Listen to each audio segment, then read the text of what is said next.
I always get so nervous trying to start making a video, but then once you start talking, it's just kind of starts flowing naturally, I guess. I'm just trying to make a little. I'm gonna try and make little updates all the time.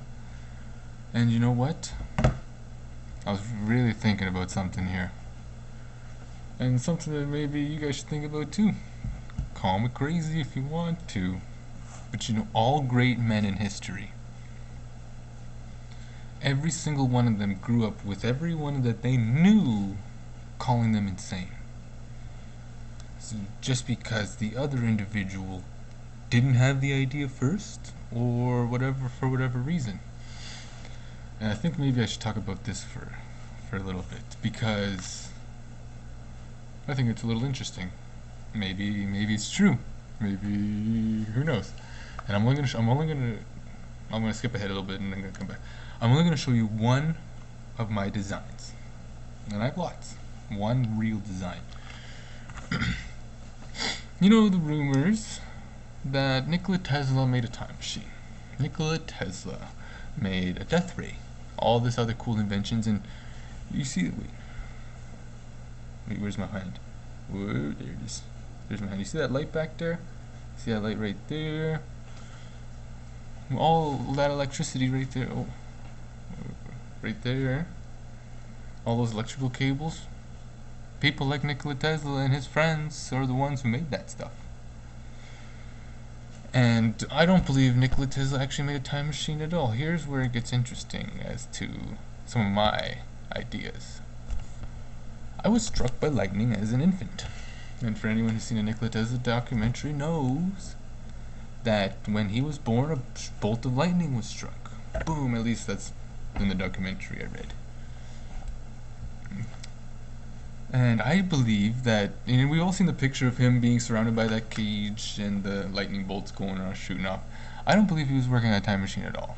I believe he was working on a consciousness accelerator. And now this is where it's going to get pretty awesome. Because if anyone knows about the consciousness grid, it is a real thing. It's what connects all life on Earth. It's just a matter of whether you're able to listen to that extra inner voice. Nikola Tesla had millions of designs.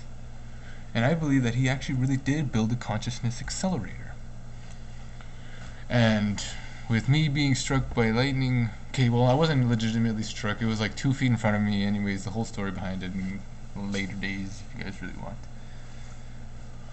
Here's one of my designs, and I believe that Nikola Tesla is sitting in the past, in his chair, in his consciousness accelerator. He's dead now, but I believe he's just still sitting there in the past, communicating, even though he may have gotten out of the chair at some point, but still in the, if you guys know how time works, I guess.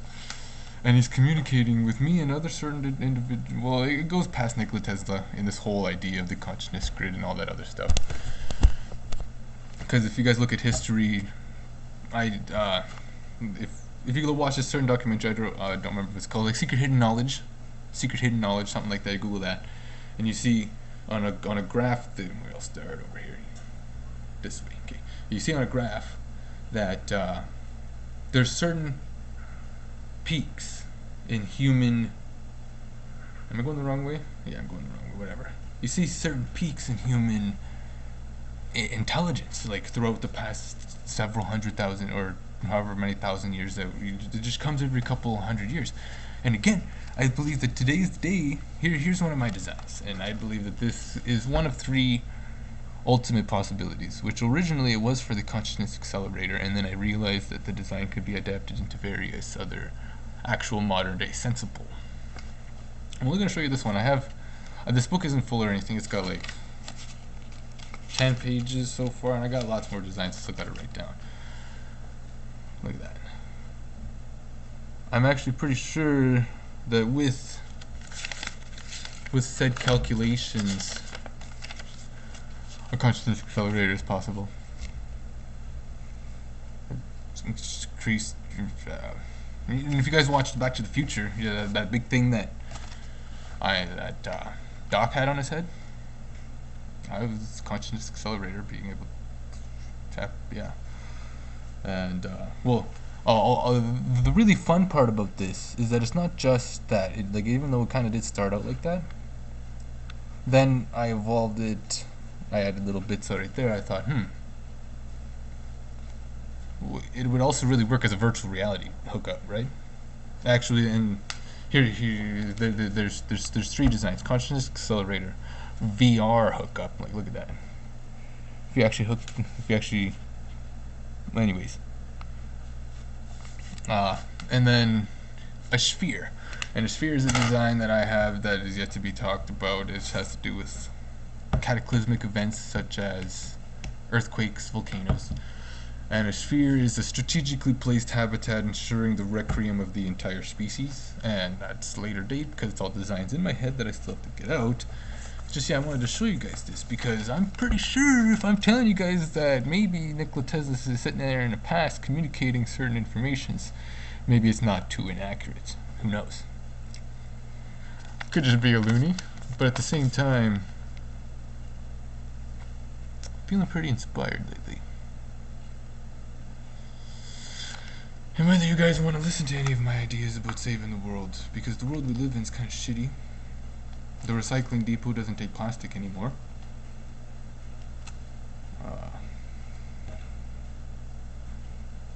And I can talk and talk and talk forever and ever, but if nobody's going to actually be willing to share my informations, actually join the purpose, the mission, the army, actually join it up and actually be a part of it all, I can come up with some designs. Shoot.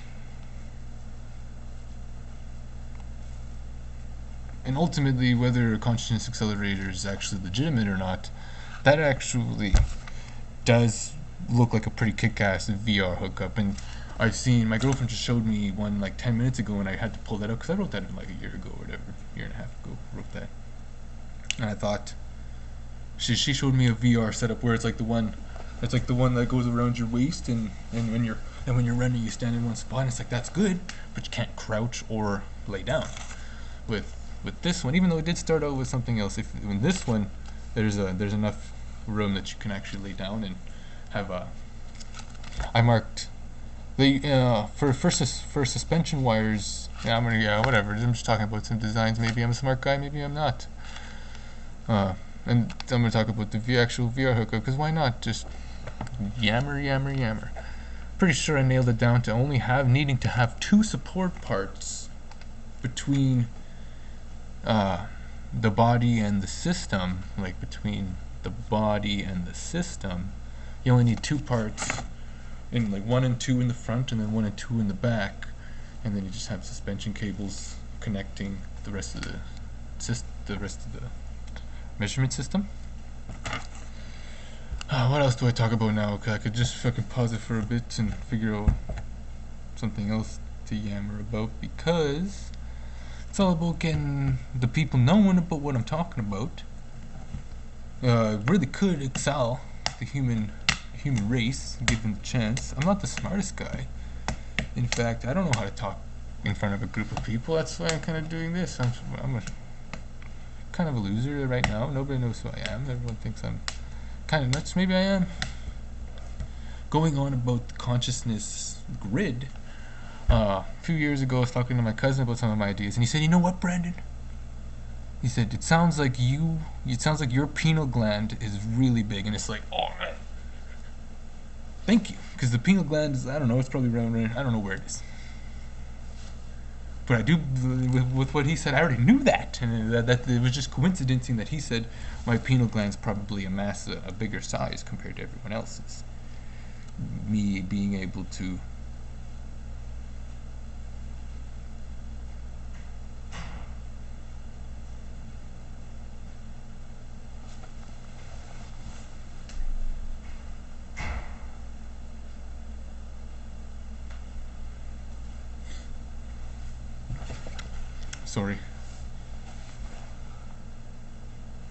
realizing that the cupboard's open, but you know.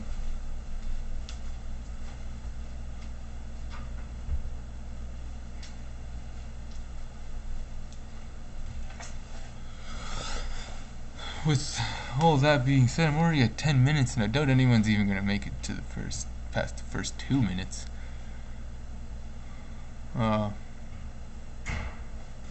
go ahead, give it a share. Maybe believe it a little bit, maybe don't. Definitely subscribe if you want to hear more, or if you're a troll and you want to have a reason to just nip at somebody, you should definitely subscribe for that reason too. Because I've already had a few interesting comments, and it's like, I have ideas, whether they're viable or not, it's up to you guys to decide, because building a space station, I can't do myself. You got people like Elon Musk, all those billionaires who are already doing that stuff. I'm a guy, I'm a maintenance man in the apartment building I live in. And I can just sit here and talk about, I'm a full-time dad, so I don't have very much outside time besides the part-time jobs, and well, so it's pretty good. Try my best. I can definitely do. One of my buddies said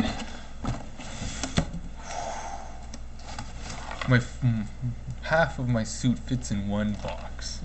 That's pretty good, especially for it being solid pieces, but that's just prototype X. It's made out of cardboard. Given the right situation, Mark 1 would probably be a lot more interesting. And Mark 1, flight like Iron Man is almost impossible for right now, but for Mark 1, actually having a functional piece of equipment, I would start with underwater. And then maybe work on climbing. Work on the Santa suit. Shoot, where's that? Where is it? Where is it? Where is it? Where is it? If you guys are still watching, hold up.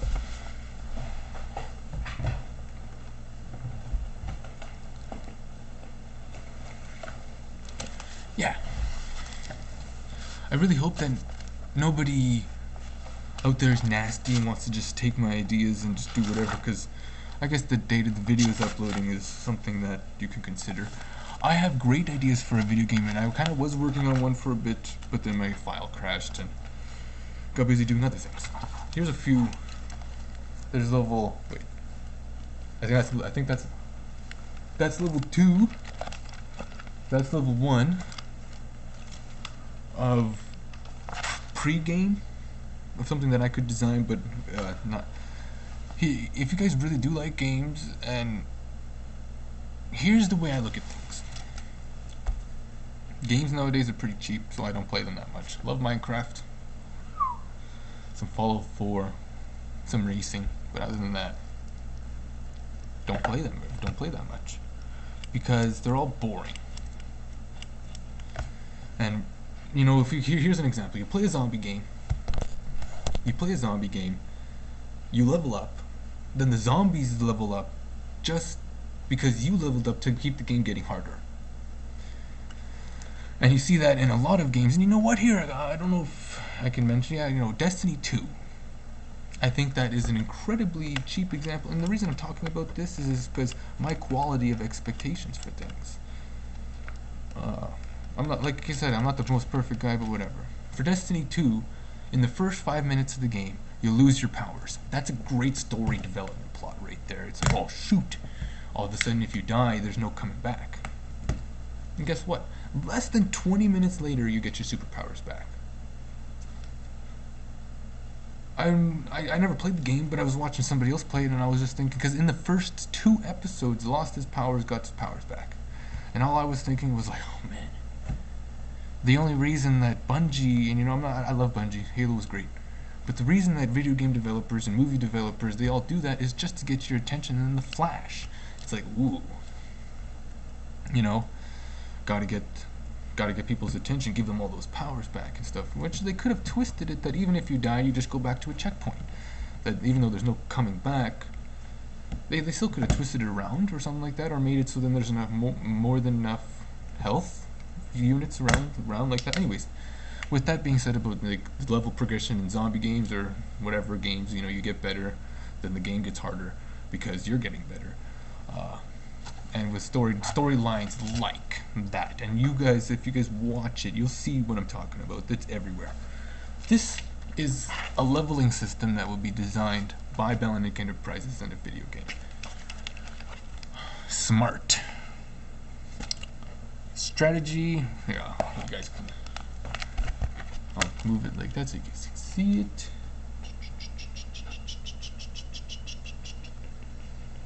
Right there, yeah. And in a game like mine, the enemies would already be, I don't want to say impossible, but they would already be smart. They would already be smart enemies. Like in games when you're walking around and then the enemy thinks you're there, but then you disappear and they're like, oh, nothing. In real life, if you heard a sound and you were a security guard, you'd go look, and you'd be a little more alert. Anyways, the game would already be pretty well programmed. So then, how your character levels up is just how you play as well. It would literally just measure how you play the game. SMART, S-M-A-R-T, stands for strategy, manipulation, agility, response, and tactics. And if you can imagine, and then each one of those, strategy, manipulation, agility, response, and tactics, has their own category of an acronym. For strategy, it's, I'm not going to talk about every single one of them, but I'll give you the first one. Strategy, security, targeting, reputation, allies, team, energy, generosity, and anywhere that there's a Y in here, I used unique, and I spelled it Y-O-U-N-I-Q-U-E, like unique. And the reason I did that,